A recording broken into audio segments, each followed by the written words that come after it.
জি আসসালামু আলাইকুম। আশা করি সবাই অনেক বেশি ভালো আছেন।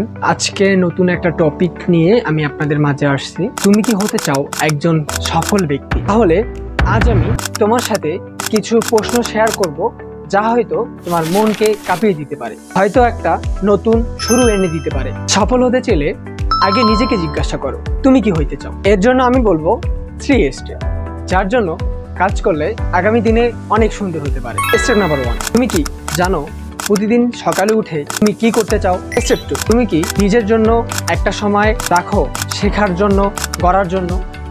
স্টেপ 3, এবং যখন কেউ বলবে তুমি পারবে না, তুমি কি থেমে যাও নাকি লড়াই করো? সফল মানুষেরা সবসময় ট্যালেন্ট জেতে না, তারা জিতে মানসিকতা।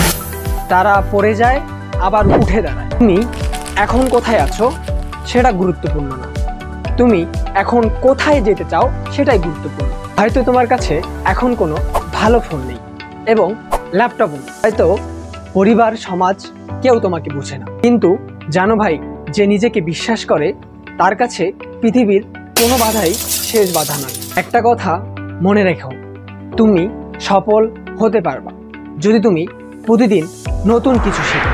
আজকে তুমি ক্যানভা শিখো, কালকে যদি ভিডিও এডিট করতে পারো, পরশু তুমি ফাইবার খুলে একটা কাজ পাও, তাহলে এগিয়ে যাচ্ছ। আর তুমি এগিয়ে যাচ্ছ মানেই তোমার জেতা শুরু। তুমি যদি সফল হতে চাও তাহলে এখনই শুরু করো।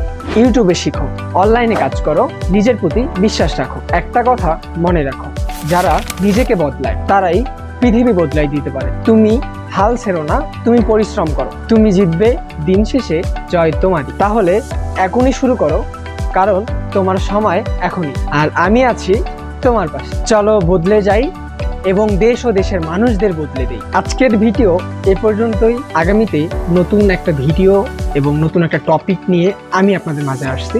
সবাই ভালো থাকবেন, সুস্থ থাকবেন। আসসালামু আলাইকুম, আল্লাহ হাফিজ।